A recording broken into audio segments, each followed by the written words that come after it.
Assalamualaikum warahmatullahi wabarakatuh. Yang terhormat Ibu Sri Wahyuni Jamal, SEMM, selaku dosen pengampu dari mata kuliah Seminar Manajemen Keuangan. Perkenalkan, nama saya Gema Indrayana, saya dari program studi Manajemen Konsentrasi Keuangan.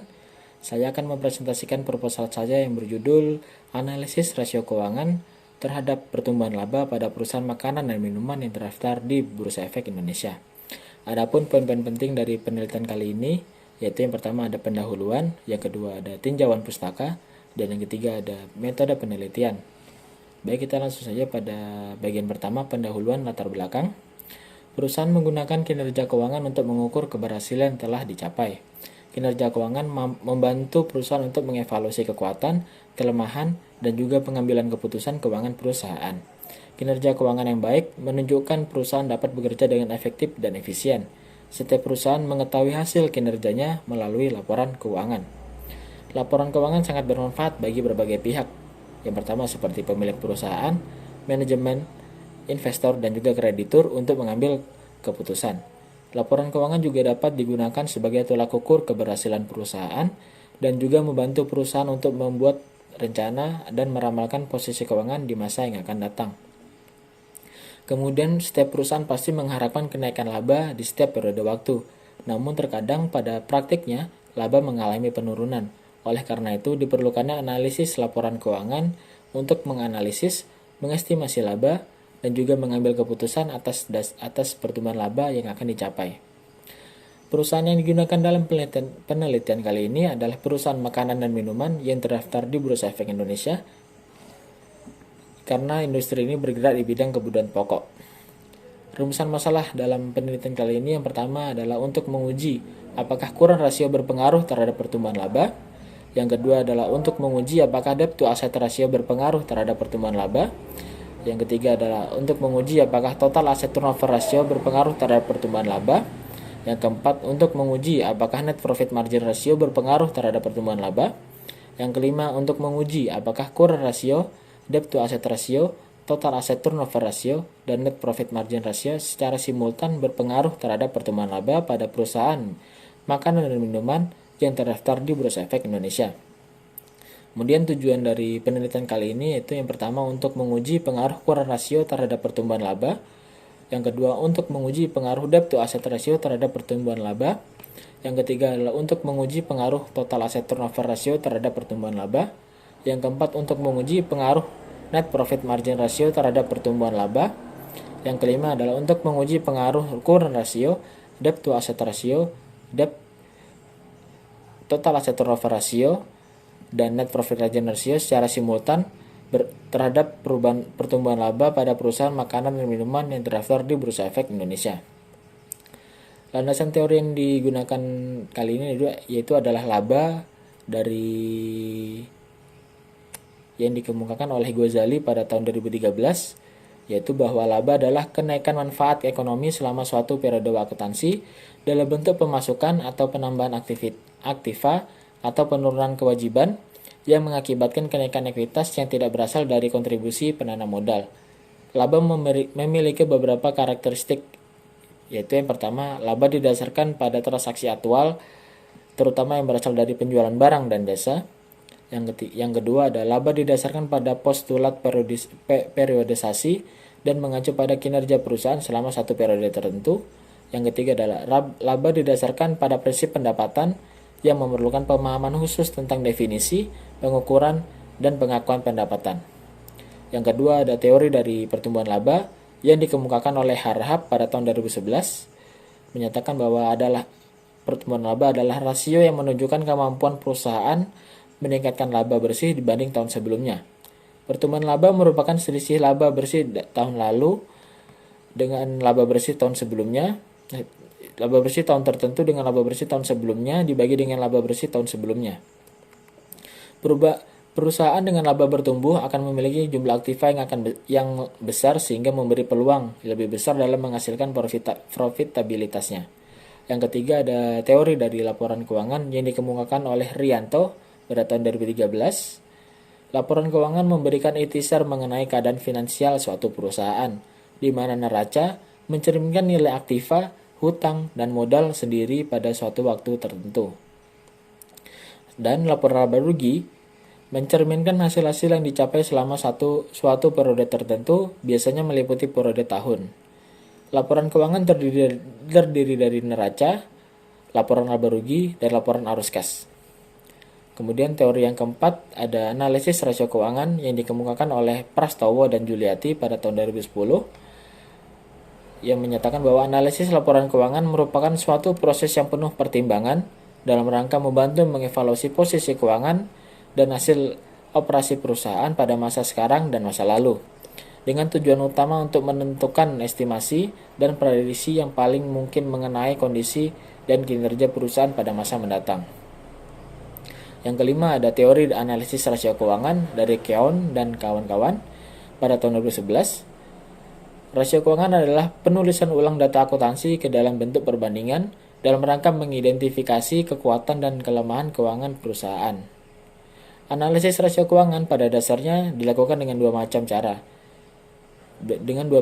perbandingan, yaitu yang pertama membandingkan rasio sekarang dengan rasio-rasio dari waktu yang lalu, dengan rasio-rasio yang diperkirakan untuk waktu-waktu yang akan datang dari perusahaan yang sama.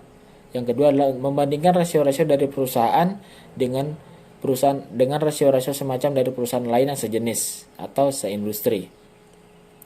Jenis-jenis rasio keuangan yang pertama ada 4. Jenis-jenis rasio keuangan ada 4. Yang pertama ada rasio likuiditas, yang kedua rasio leverage, yang ketiga ada rasio aktivitas, dan yang keempat ada rasio profitabilitas.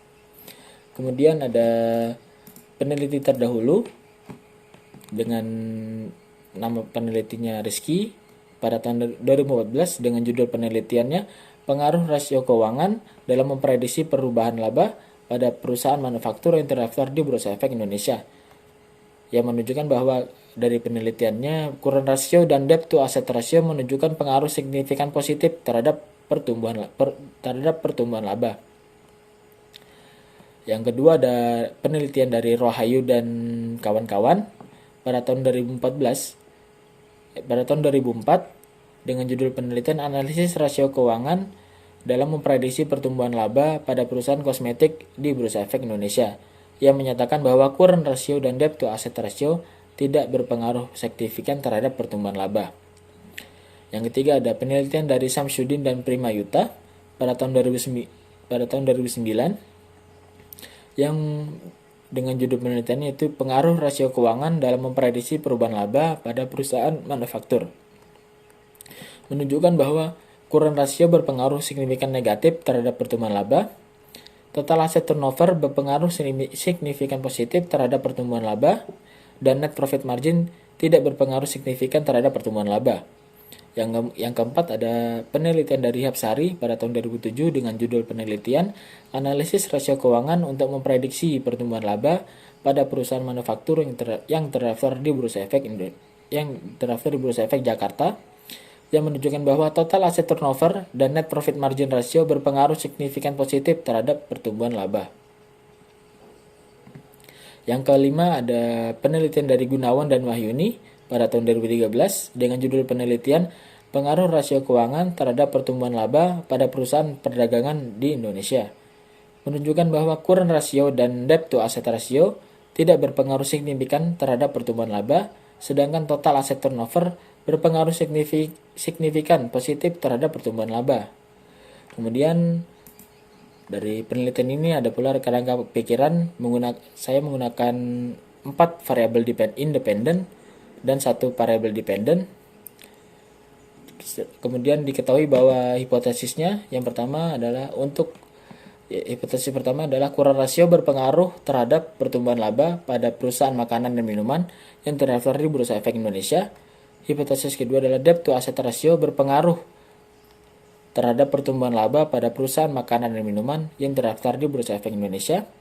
Hipotesis ketiga adalah total asset turnover ratio berpengaruh terhadap pertumbuhan laba pada perusahaan makanan dan minuman yang terdaftar di Bursa Efek Indonesia. Hipotesis keempat, net profit margin ratio berpengaruh terhadap pertumbuhan laba pada perusahaan makanan dan minuman yang terdaftar di Bursa Efek Indonesia. Dan hipotesis kelima yaitu adalah current ratio, debt to asset ratio, total asset turnover, dan net profit margin ratio secara simultan berpengaruh terhadap pertumbuhan laba pada perusahaan makanan dan minuman yang terdaftar di Bursa Efek Indonesia. Kemudian, definisi operasional dari penelitian kali ini yaitu yang pertama ada dari variabel X1, Current Ratio. Current Ratio adalah untuk mengukur kemampuan suatu perusahaan untuk membayar hutang lancar dengan menggunakan aktiva lancar yang dimiliki. Rasio ini untuk mengukur kemampuan perusahaan dalam membayar kewajiban jangka pendek atau hutang yang segera jatuh tempo pada saat ditagih secara keseluruhan. Current Ratio dirumuskan dengan membagi aktiva lancar dengan kewajiban lancar. Yang kedua ada variabel X2, Debt to Total Asset Ratio atau DAR, yaitu untuk mengukur perbandingan antara total hutang dengan total aktiva untuk mengukur perbandingan total hutang dengan total aktiva. Rasio ini menunjukkan seberapa besar aktiva perusahaan dibiayai oleh hutang atau seberapa besar hutang perusahaan berpengaruh terhadap pengelolaan aktiva. Debt to Total Asset Ratio dapat dirumuskan dengan membagi total hutang dengan total aktiva. Yang ketiga ada variabel X3 yaitu Total Asset Turnover Ratio untuk mengukur efektivitas penggunaan seluruh aktiva dalam menghasilkan penjualan. Total Asset Turnover Ratio dihitung dengan pembagian antara penjualan dengan total asetnya. Yang keempat ada variabel X4 yaitu Net Profit Margin Ratio untuk mengukur kemampuan perusahaan menghasilkan laba bersih dari penjualan yang dilakukan perusahaan. Net Profit Margin Ratio dapat dihitung dengan membandingkan antara laba bersih setelah pajak terhadap penjualan bersih. Kemudian ada variabel dependent yaitu pertumbuhan laba Y. Pertumbuhan laba adalah rasio yang menunjukkan kemampuan perusahaan meningkatkan laba bersih dibandingkan tahun sebelumnya. Laba yang digunakan adalah laba setelah pajak. Pertumbuhan laba dapat dicari dengan laba bersih tahun ini atau tahun sekarang dengan dikurangi dengan laba bersih tahun lalu, kemudian dibagi dengan laba bersih tahun lalu. Jenis sumber data yang digunakan dalam penelitian kali ini adalah penelitian ini menggunakan data sekunder dalam bentuk laporan keuangan tahunan perusahaan makanan dan minuman yang terdaftar di Bursa Efek Indonesia. Populasi dan sampel. Populasi dalam penelitian kali ini yang digunakan adalah seluruh perusahaan makanan dan minuman yang terdaftar di Bursa Efek Indonesia sejak tahun 2013 sampai dengan 2017. Sampel dalam penelitian ini dilakukan secara purposive sampling. Purposive sampling merupakan metode pengambilan sampel berdasarkan kriteria yang sudah ditentukan. Kriteria pemilihan sampel perusahaan makanan dan minuman yang terdaftar di Bursa Efek Indonesia berdasarkan purposive sampling, yaitu yang pertama adalah perusahaan makanan dan minuman yang terdaftar di Bursa Efek Indonesia dan bertahan selama periode penelitian, yaitu periode 2013 dan 2017. Yang kedua adalah perusahaan makanan dan minuman yang menyediakan data yang lengkap dari laporan keuangan tahunan selama periode waktu penelitian. Yang ketiga adalah perusahaan memiliki laba positif selama periode 2013 dan 2017. Teknik pengumpulan data dalam penelitian kali ini adalah menggunakan metode dokumentasi, serta pengumpulan data dilakukan dengan cara pengumpulan data sekunder dari laporan keuangan tahunan perusahaan makanan dan minuman yang terdaftar dan dipublikasikan oleh Bursa Efek Indonesia selama periode 2013 dan 2017. Teknik analisis yang digunakan dalam penelitian kali ini adalah analisis regresi berganda dengan uji asumsi klasik, yaitu yang pertama ada uji normalitas, uji multikolinearitas, yang ketiga adalah uji autokorelasi, dan yang keempat adalah uji heteroskedastisitas. Untuk pengujian data hipotesis, yang pertama adalah uji parsial atau T, kemudian yang kedua adalah uji simultan dan F atau F, yang ketiga adalah uji koefisien determinasi atau R2. Sekian presentasi dari saya, terima kasih.